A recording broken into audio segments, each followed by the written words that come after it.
কোথাও ঘুরতে যাওয়ার নাম শুনলেই মনে হয় আমার তো ড্রেস নেই, এ নেই, ও নেই, সারা জিনিসের কথা মনে পড়ে। হ্যালো এভরিওয়ান, আসসালামু আলাইকুম। সবাই কেমন আছে? আশা করছি আল্লাহর অশেষ রহমতে আপনারা সবাই ভালো আছেন, আর আপনাদের দোয়াতে আমরাও অনেক ভালো আছি। আরেকটি ভিডিও নিয়ে চলে এসেছি, আশা করছি আপনাদের কাছে ভালো লাগবে। তো আমাদের এক জায়গায় ঘুরতে যাওয়ার কথা, তো এখানে যাওয়ার জন্য মিহুল পিহুল আছে, তো ওদের জন্য দুইটা ব্যাগ কেনার জন্য মার্কেটে গিয়েছিলাম।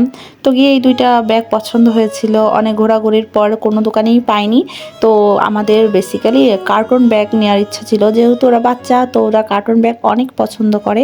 আরও বিভিন্ন ধরনের ব্যাগ দেখলাম, তো আমাদের তার ভিতরে ওই কার্টুন ব্যাগগুলোই ভালো লেগেছিল। আমরা যাই কিনি না কোনো, একই কালার বা একই সাইজ সব একই জিনিসে কিনি। তো ওইখানে দুইটা কালার দুই রকম ছিল, একই কালার পাইনি, তার জন্য আমরা আর ব্যাগ কিনতে পারিনি। এরপর অনেক দোকান খোঁজাখুঁজি করলাম যে একই কালার বা একই ডিজাইনের কোনো ব্যাগ পাই নাকি, তা পাইনি। পরে আমরা চলে এসেছিলাম জুতার দোকানে, তো কয়েকটা জুতা দেখলাম, পরে আপুর পছন্দ হয়নি। তারপরে আমরা ভাবলাম কি যে দৌলতপুর মার্কেট থেকে আমরা ডাক বাংলায় গেলে হয়তো বা পছন্দ মতো জুতা পেতে পারি। তো যেইভাবে সেই কাজ, আমরা চলে গিয়েছিলাম ডাক বাংলা মার্কেটে। তো এটা ছিল ডাক বাংলার মোড়। তো তারপরে আমরা গিয়েছিলাম একটা দোকানে, তো ওইখানে গিয়ে আমরা অনেকগুলো জুতা দেখলাম।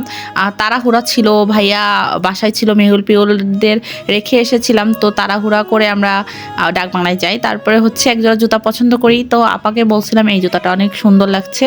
তো অনেকগুলো জুতা আগে আমরা ট্রাই করেছি, তারপরে বাছতে বাছতে তারপরে একটা জুতা আমাদের পছন্দ হলো, তো আমরা কিনে ফেললাম। তারপরে চলে এসেছিলাম বাসায়। তো আজকের ভিডিওটি এই পর্যন্ত থাকছে, আশা করছি আপনাদের কাছে ভালো লাগবে। যদি ভালো লেগে থাকে অবশ্যই আমার চ্যানেলটি সাবস্ক্রাইব করবেন এবং আমার পাশেই থাকবেন। সবাই ভালো থাকবেন, সুস্থ থাকবেন। আল্লাহ হাফেজ।